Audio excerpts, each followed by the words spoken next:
Hello everybody, my name is Richard Vigorelli and this is Vigorelli Institute. Now, where we last left off, Isis had revived Osiris with the help of Thoth and Nephthys.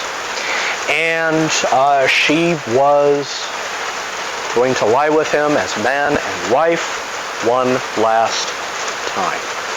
Here's why. You see, the law of the gods is absolute.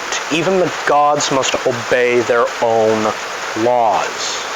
So, nothing dead may exist in the world of the living, and nothing living may exist in the world of the dead. So, it was the duty of Anubis to come forth, scoop up his king, and take him into the underworld, because Osiris was gone. But they were permitted just a little bit of time, because that would be important. Very, very important. So, Osiris understood the law, and he went willingly with Anubis into the underworld, where, because of his status as a king, Anubis bowed to him and said, "Although I am Lord of the underworld, you are a true and rightful king, so I give my throne to you." Besides that, the management of the underworld takes a lot of work. Someone who's much more skilled at it than him. And Anubis knew that in the coming days, there would be a great war happening, and there would be a great many dead. So, he knew that his time would be heavily taken up with gathering those fallen souls and bringing them into the underworld, where they may find peace and justice. Okay? Well, back in the world of the living,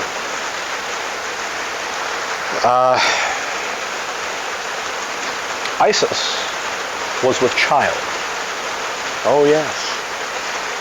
Once was all they needed. 9 months afterward, she gave birth to a young boy. It's beautiful, much like his father. And she cared for him. She named him Horus. He was the falcon. Okay? Now, since Horus was still a baby, and Isis knew that, well, her new king, Setech, would not be pleased, she had to hide Horus away. Nephthys placed her wings abound him to keep him safe, keep him hidden from Setech. Whenever he came near, the boy was always silent. He was wise, even as a baby. Okay? And by the way, I do apologize for the rain. I'm doing it for effect. Now, as Horus grew, he learned how to fight. Thoth became his teacher and taught him the ways of the state, taught him the ways of a man, taught him the ways of a hunter, taught him the ways of a warrior, taught him how to be good. Well, as Horus grew, it became less and less capable for him to be hidden by Nephthys. So, he had to come forward. And now he was too old for Setech to merely remove him. Setech had to deal with him. Okay. Well, Setech had ways. After all, accidents happen, right? So one day, Setech brings forth some scorpions from the outer desert and brought them into the kingdom, had them attack because he wanted Horus to die. Well, Horus survived because, well, he was young, but a fair warrior. He was able to defeat the invading scourge of scorpions. They took one captive. You see, Horus knew that he would need help in his time, and he was still quite young, and Setech was still much older and much stronger. It would only be a matter of time until Setech attacked again and in a different way, a way that Horus would not be able to foresee. So, he captured one of the scorpions. He, his mother Isis, and Thoth cornered this one. Her name was Serket. They said, "You will protect Horus, or we will take your life now." So, Setech acquiesced. She became the protector of Horus, his nursemaid, if you will. She was gifted with knowledge of poisons and medicine. For all medicine is poison, and all poison is medicine. It just depends on the dosage and method of administering. Okay? Well,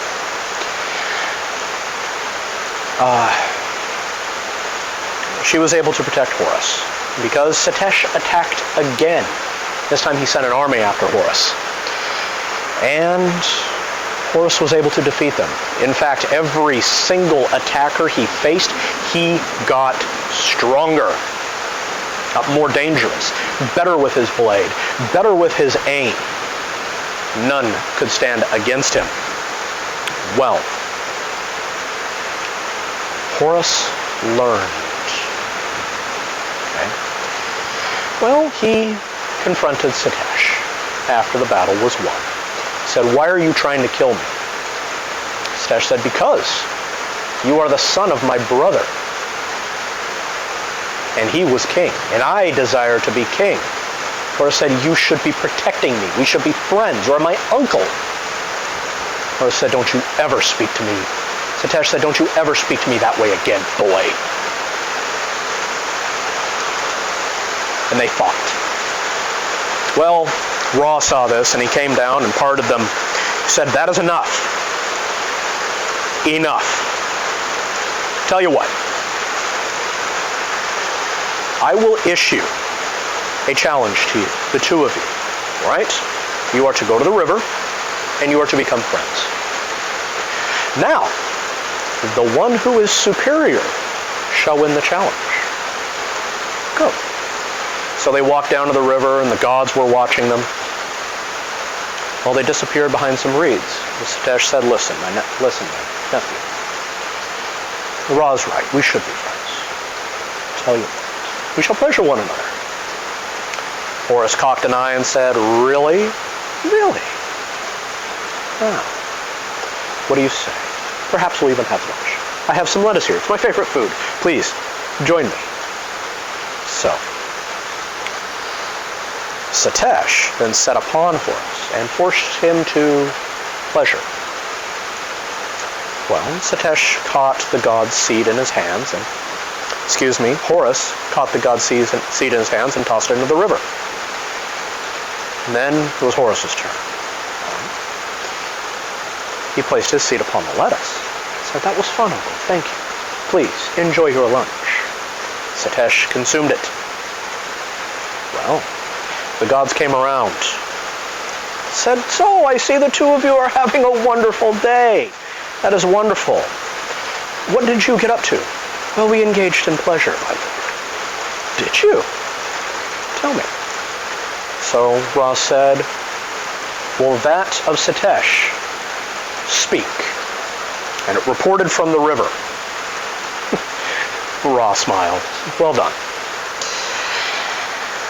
And then he said, "Will that of Horus speak?" And it reported from Setech's belly. The other gods in attendance roared with laughter because, you see, Horus made Setech to be the woman. He humiliated him.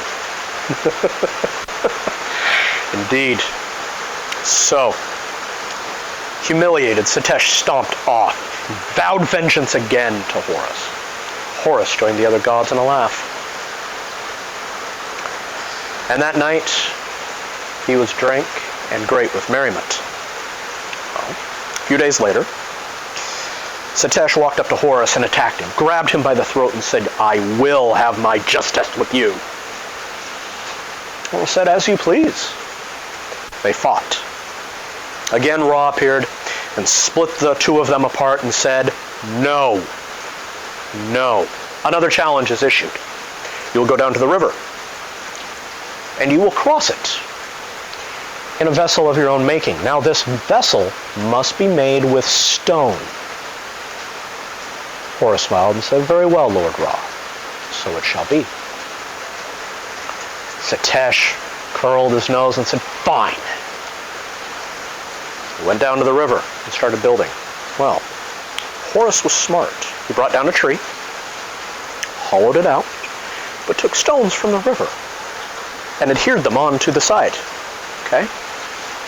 Meanwhile, Setech went out to the desert that was near the river, cut a great stone and hollowed it out, made it into a boat. They brought both of their vessels to the river's edge, and Ra said, launch them. Horus and Setech both launched their vessels and climbed inside. Horus's floated across the river, and Setech's sank. And again, the gods roared with laughter. He's just not that bright. So, Setech, wet with the water and stink of the river, got out and stomped his foot on the side and screamed and howled and then walked off into the desert to have a moment. Meanwhile, Horus was pleased. Well, a few days later, Setech returned. Horus was in the process of assuming command because the other gods had awarded him all of the land. He was now the supreme king. The usurper had been usurped. In absence of his throne, he had surrendered it. Well, he did not like this, so he drew his weapon and set upon Horus. Horus knew this was going to happen, and he fought back. He blocked the weapon, parried it, and slashed at Setech. Setech was able to dodge it because he was unequal to Horus, and they fought like that for a day. Never, ever yielding or being yielded to. Well, both had begun to tire, and Setech did a slash and caught Horus right across the left eye, spilling his eye out onto the ground. And Setech roared with laughter as Horus roared with pain. He covered his eye and said, "You!" Horus lunged at Setech.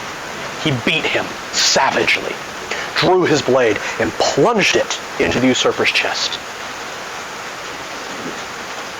Setech expired. Horus left the blade in his chest, stood up, held his eye, fully involved, pain and blood.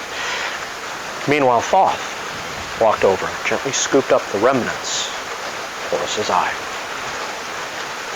placed his other hand on top of it, and he spoke the words of healing and regeneration again, moved his hand, and the eye was repaired. It was not perfect, but it was there. He offered it to Horus. Horus picked it up and he said, "No, this isn't mine. I'll be back." So he journeyed quickly into the underworld, and he offered his eye to his father and said, "Father, take my eye, please. Come join us in the world of the living. This eye is alive. It can grant you access." Cyrus said, "No, my son, I cannot. I am king here now. You are king of the living world. Your subjects will one day be here with me, and I shall treat them well. Treat them well for me." With a heavy heart, Horus nodded and returned to the living world. With his eye in hand, placed it back, and he was able to see clearly again, although not perfectly out of this eye. And he would forever have a scar like this. Well, Horus grew to be quite the man. He was a good king. kept the realm safe. Now Setech, because he is a god, cannot truly die. He was not damaged enough. It was merely a knife through the heart. So, when the knife was extracted by the gods, he was made a semblance of whole again, and as punishment for his dishonor, he was forced to stand with Ra on the night barge and face the demon Apophis every night and protect Lord Ra, who also protects all of existence from the destruction of chaos. Setech still roams the deserts. He gathers storms in order to destroy Horus's kingdom. He sends invaders to destroy it, plagues, famines, and so forth. For you see, all of these years, Setech has grown infertile. He is unable to have what Horus has, is resentful, and detests Horus above all else. Horus is forever vigilant. He sees all things, and he knows when Setech is coming, and his defense rises as a result. Horus is the greatest warrior and the greatest hunter. Nothing can escape him. I'll be back next time with more on the history of this world. Take care, guys. Bye-bye.